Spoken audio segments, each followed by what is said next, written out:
Hey friends, welcome or welcome back. My name is Shannon, and today we are going to talk about some nonfiction.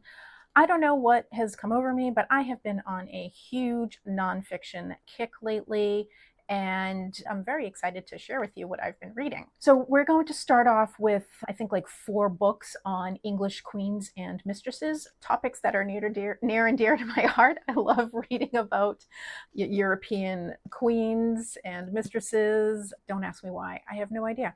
It's just something that I love reading about. So, we are going to start with Isabella, the Warrior Queen by Kirstin Downey. Isabella of Castile is best known to Americans as the queen who financed Columbus's expedition to find a new route to India. Well, we all know what happened there. So, not going to delve deep into that. But did you know that Isabella seized the throne of Castile at the age of 23? Her brother had died, and he did actually have a child, a daughter, but there were some questions about this daughter's paternity. So, when her brother died, what Isabella did was, without notifying her husband Ferdinand, okay, so Isabella was already married by this time, she didn't notify Ferdinand. He was off in his own kingdom of Aragon doing God knows what, and she went and had herself crowned. This was the first instance of Isabella deliberately ensuring that Ferdinand did not control her, and I love that about her. However, she publicly always deferred to him, and his name was on all of the papers as well. But he still was only a consort. He was not king. Unfortunately for Ferdinand, he thought he was going to be king, and that's one of the reasons why he married her. Anyway, Isabella was also a very formidable strategist, even managing to reconquer land in Spain that had been taken hundreds of years before by the Ottoman Empire. She also had laid the foundation for a unified Spain and was able to gain European clout by sponsoring Columbus and thus literally taking South America for herself. Isabella also managed to marry all her daughters into European royalty. So all her daughters became queens, and many of her grandchildren became kings and queens. So her daughter Juana married into the Habsburg Empire, which is how Spain became a Habsburg country. Isabella was very controversial after having supported the Spanish Inquisition and the expulsion of Jews and Muslims from Spain after promising them that they could stay. Now, I'm not going to make excuses for Isabella. The Inquisition did not turn out well, obviously. And Downey does explain to us that the Inquisition wasn't exactly intended to attack Jews and Muslims. It was actually aimed towards Catholic converts, essentially trying to make them prove their loyalty to the Catholic Church and that they were not secretly practicing other religions. And of course, that spiraled out of control, and now she is credited with one of the greatest medieval religious persecutions. Downey does spend a lot of time humanizing Isabella through her roles as wife, mother, patron of the arts, but she also acknowledges that she was very stern, very ambitious, and ruthless. Her husband, Ferdinand, actually gets a lot of credit for Spain's transformation into a global power, but it was actually Isabella, and it was always Isabella. Just because Ferdinand's name was on the document, he really didn't have any power. And proof that it was not Ferdinand's doing with putting Spain on the global map can be shown by how Ferdinand ruled when she died and her daughter Juana became queen. Basically, Ferdinand and Juana's husband shut her up in a remote castle somewhere, took control of the country, and did a whole lot of damage. And Ferdinand actually caused Spain to lose much of its status and goodwill in Europe. This book was a good account of Isabella's life, and I enjoyed it. However, something was lacking. I still felt a little detached from Isabella, and I felt that this did not go into as much detail on certain events as I had expected. It wasn't necessarily a surface level biography, but it wasn't as deep as I had hoped. But anyway, this was a really good account, and I do recommend it. Okay, next we have The Thistle and the Rose, The Extraordinary Life of Margaret Tudor by Linda Porter. Now, historians spend a lot of time on Henry VIII. Countless books, fiction and nonfiction, movies, TV shows. But did you know that Henry had two sisters, both who were queens? And did you know that the older sister, Margaret, is essentially the reason why the Scottish Stuarts ascended the English throne? So, Margaret Tudor was married at age 13 to James IV of Scotland, which was supposed to ensure good relations between England and Scotland. So at her marriage, she outranked her brother Henry, and this is possibly the start of their lifelong rivalry, which at times was very, very contentious, which may or may not have affected diplomatic policy on both sides. James IV was killed at the Battle of Flodden by her brother's army. The goodwill that Margaret's marriage was supposed to sustain did not really last. Henry was actually in France during this battle, so technically it was Catherine of Aragon, daughter of Queen Isabella, who I just talked about, who was regent at the time and essentially was responsible for the death of James IV. You know, maybe Catherine wanted to prove that she was also a warrior queen like her mother. Who knows? Anyway, Margaret ended up becoming regent for her son, James V, but then lost the regency when she married her second husband, Archibald Douglas. The marriage was not in her best interests, and James IV's instructions were that she should be regent only if she remained unmarried. So there's a lot of speculation as to why she married Douglas and why it was done secretly. And Porter argues that Margaret did it for safety, not love. Even though she was the king's mother, she was still a foreigner, and technically her brother still could marry her off to some faraway king and separate her from her son. So that could possibly be one of the reasons why she married in secret a second time to a Scottish nobleman. Unfortunately, the marriage was a disaster, and hilariously enough, Henry VIII frowned upon her desire for a divorce, even as he himself was looking to divorce Catherine of Aragon. Such a hypocrite. And he did everything possible to ensure that she didn't get the divorce. And this book just reinforces, if you didn't already know, that Henry VIII really was a piece of shit. Even before he started divorcing and killing off his wives, he was a piece of shit to his sisters. And Porter argues that Henry VIII wanted Scotland to fail more than he wanted his sister to succeed. She did get her divorce, by the way. Margaret continued all of her life to fight for her son's future, eventually gaining back the regency, but she was still never quite trusted because she was technically a foreigner, and her general policy was to be friendly with England and her brother, while the Scottish nobles wanted to continue their ancient old alliance with France. So Porter challenges the stale notions of Margaret as frivolous, overly sexed, overly emotional, and paints her as a political player and a queen who ended up shaping British history. Margaret essentially laid the groundwork for her great-grandson James VI to eventually unite the Scottish and English crowns.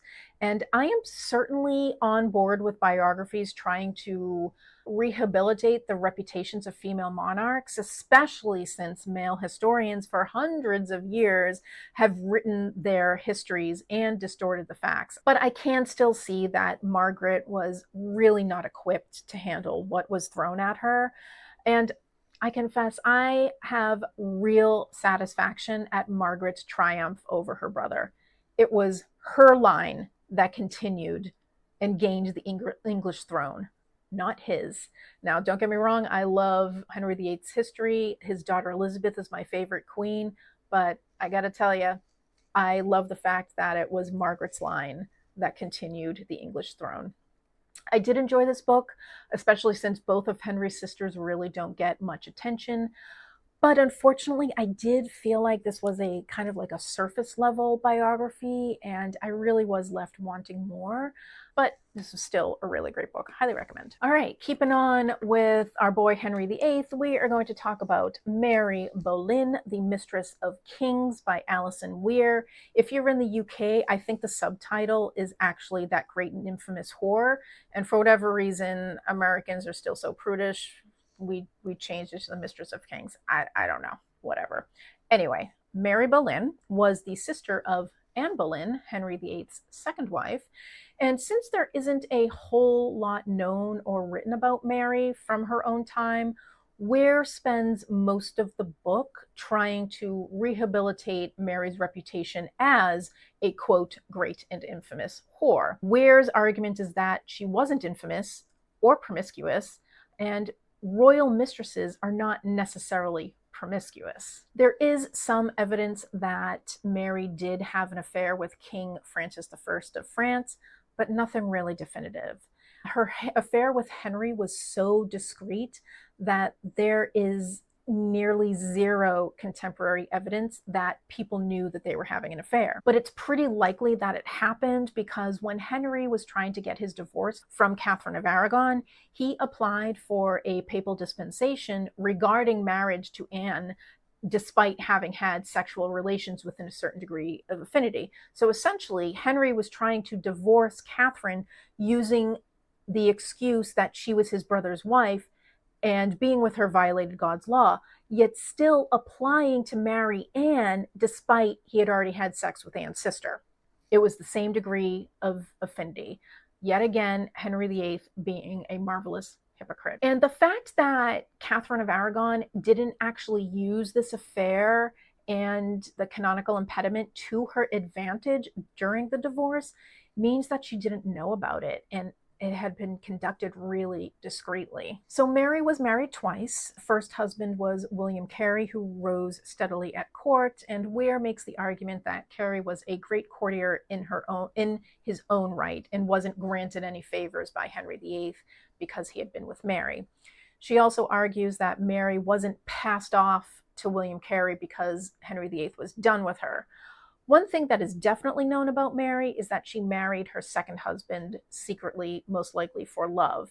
Henry and Anne were furious, and then they sent Mary away from court. And it's likely that Anne Boleyn never saw her sister Mary again, and they possibly were not reconciled when Anne was executed. Weir also spends some time on the paternity of Mary's children with her first husband, William Carey. There were rumors that one or both children were fathered by Henry VIII.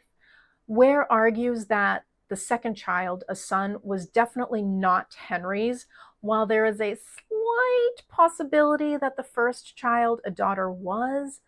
But Weir does confirm that we will never really know the paternity, and her evidence really is kind of like circumstantial. Elizabeth I was very fond of her Carey cousins, and they were very well treated, and they rose steadily at court. So Alison Weir is one of my favorite historical authors, and she does an excellent job with her books, but something in this was off for me. And it's likely due to the very limited source materials that she had to work with, and Weir has to do some limited speculation and posit theories, and I don't recall Weir making such severe speculations in her previous books, so maybe that's why things were off for me. You know, when sources are scarce, you have to rely on context, and when you want to know the true facts about the person you're reading about, the lack of definitive facts can be frustrating. And poor Mary was just overshadowed by her other family members, so I have a feeling that any biography I find about Mary, if there are any others, is going to be frustrating. Okay, the last queen we are going to talk about is The Life and Times of Queen Anne by Gila Curtis. I hope it's Gila and not Gila. This is a quick, concise, and very readable biography on Queen Anne's reign. Anne was the daughter of the Catholic James II of England and the 7th of Scotland. Remember, we just talked about Margaret Tudor, whose line combined the English throne. Well, Anne is a descendant of Margaret Tudor. Anyway, so James II was deposed in 1688 after his second wife gave birth to a Catholic son, also called James. The English just were not having it. They could deal with the fact that James was Catholic while his heirs were Protestant, but once he had a male Catholic heir, they were like, hell no. So James escaped, supposedly abdicated. There's argument about that.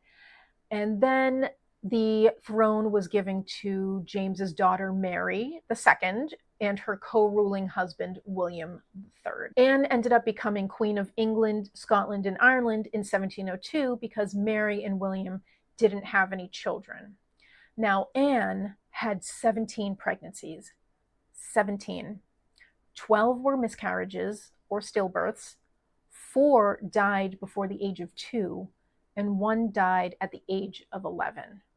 17 pregnancies, not 1 child survived. So before Anne became queen, her final pregnancy ended in stillbirth approximately January of 1700.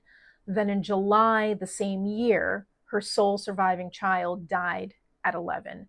So this created a succession crisis. Parliament enacted the Act of Settlement, 1701, that prohibited a Catholic from being put on the throne and also prohibited the monarch from marrying a Catholic. Thus, Parliament decreed that after Anne, the throne would go to a granddaughter of James I, who had married into the Hanover family of Germany and was Protestant. So the granddaughter had already died during Anne's reign, and thus that granddaughter's son George, later George I, became heir to the British throne. So that's how we ended up with the Georgian era. So this next part is important. Only the English Parliament had agreed to the Hanoverian succession, not the Scottish Parliament. So remember, we still have 2 separate countries here. We have the throne of England and the throne of Scotland. Yes, they were essentially ruled by the same person because Henry VIII's line had died out. What happened was the Scottish Parliament wanted to maintain the Stuart dynasty. All right, they did not want the Hanoverians to gain the Scottish throne. So then next, what happened was Anne was responsible for the Acts of Union of 1707, which essentially merged the kingdoms of Scotland and England, thus officially creating Great Britain. Now, the term Great Britain had been used since James I when he came to power in 1603 after Elizabeth had passed away. Essentially, Scotland was pretty much strong-armed into this union. So the merger was not popular with the Scots, and many Scots fully supported the Jacobite rebellions to bring the younger James to power. So Anne's reign was also marked by the further rise of the 2-party political system, the Tories, who were supportive of the Anglican Church and the landed gentry, and then the Whigs, who aligned with commercial interests and Protestant dissenters. This book does not delve very deep into Anne or her reign, but just gives the broad strokes of major events. It's a really good introduction to her reign, but I'm actually on the hunt for something more substantial. So this edition here, I've already donated it. It has some really great photos and illustrations. However, it was published in the early 1970s, so it's likely no longer in print, but you probably can find some used copies online if you're so interested. All right, enough of the English queens and mistresses. Let's move on to the Americas with 1491, New Revelations of the Americas Before Columbus by Charles C. Mann. So this was originally published in 2005, and the edition I have here is the second edition published in 2011.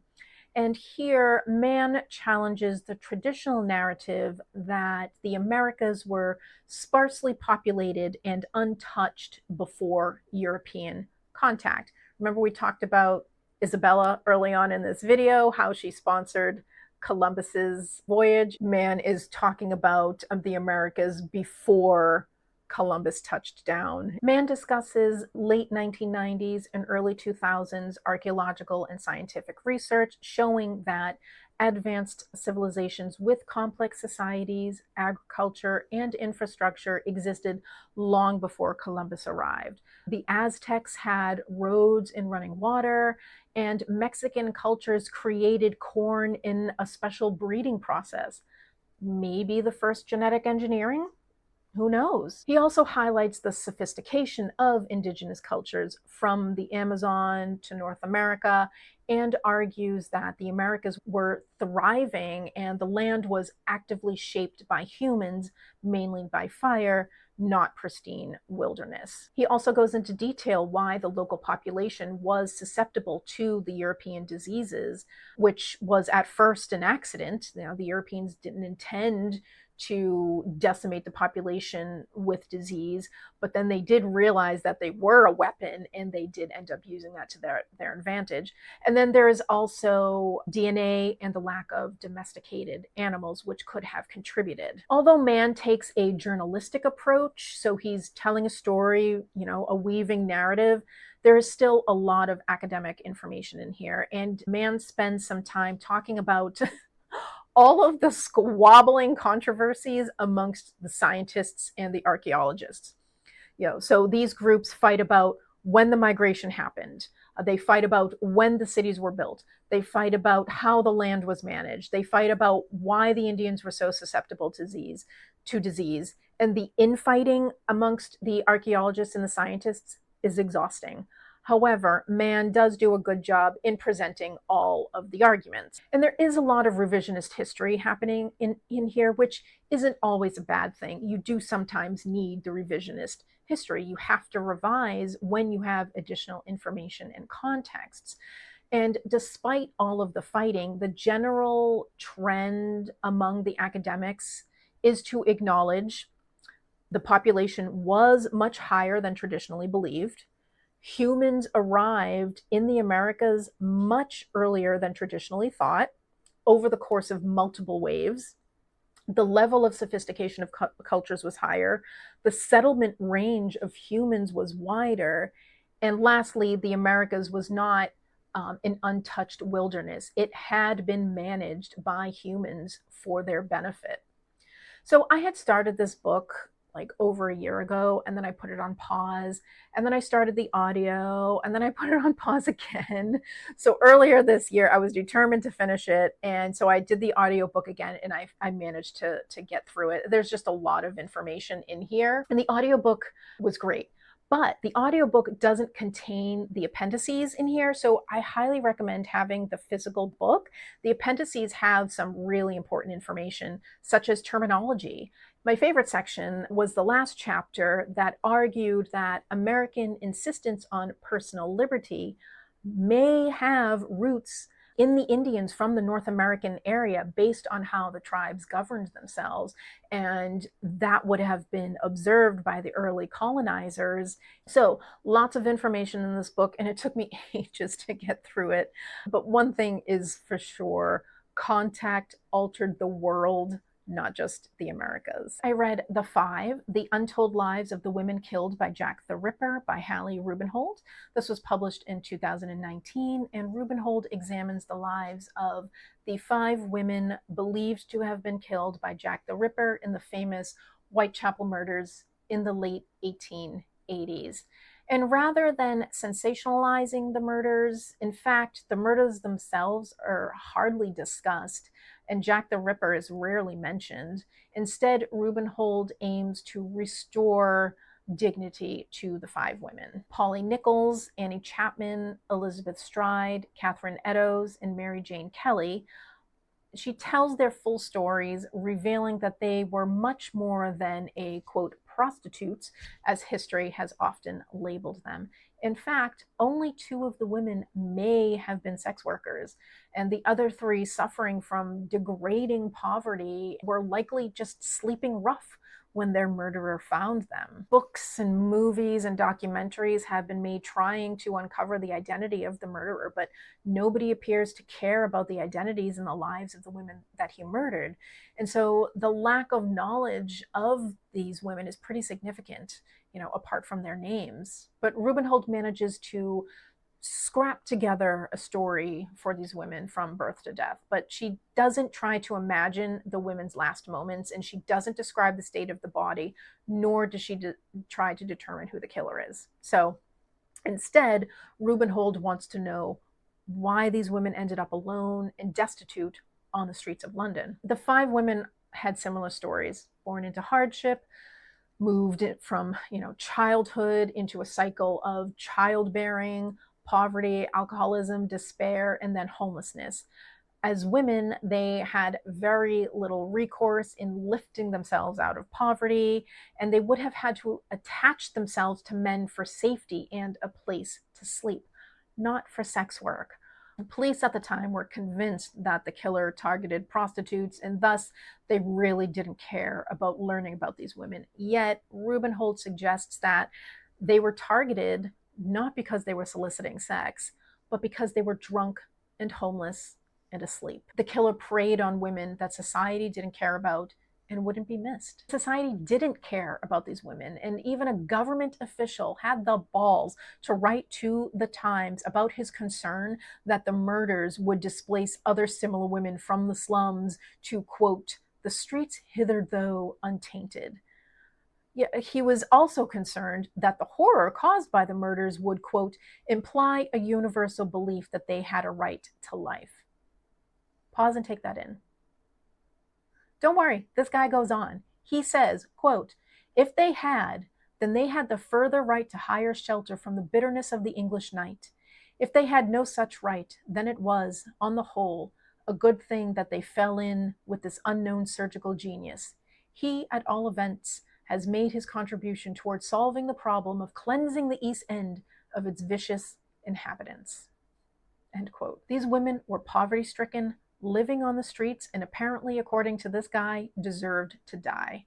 That's a whole lot of victim blaming, which is not surprising. Rubenhold even says that they all had it hard from the beginning. They were women, and their, quote, their worth was compromised before they had even attempted to prove it.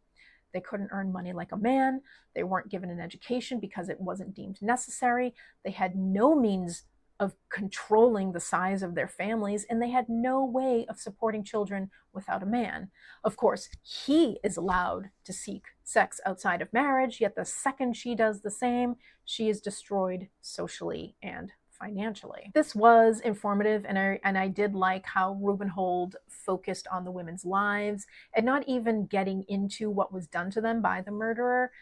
It did, however, get very exhausting having to listen to the same story over and over again with respect to the endless cycle of poverty, and the need to constantly have to be with a man for safety was certainly frustrating.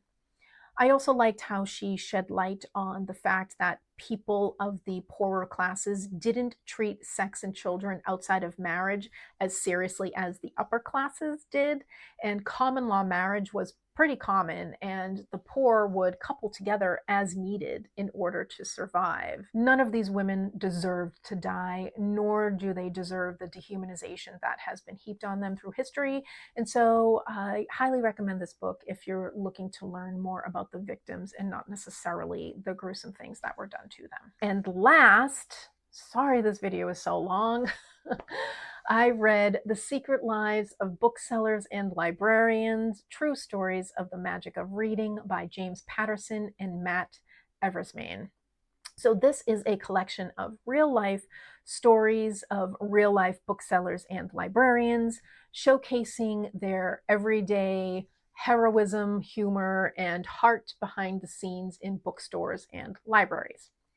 So each short chapter is an account by someone who found their calling in a library or a bookstore. This was very heartwarming and interesting, although the stories did start to get repetitive. Supposedly the stories were organized by theme, but I saw no theme whatsoever, basically because the stories were all pretty much the same. I was mainly interested in the stories about censorship and book banning and how people in the industry think of them. One annoying thing was every now and again, someone would gush over James Patterson. I mean, yes, he did put this book together, but I mean, come on. I would recommend snacking on this book, reading a chapter here and there, not sitting down to read it for an extended period of time. So that is all I have for you today. A very long video, I'm very sorry, about all of the nonfiction that I have been reading over the past few months.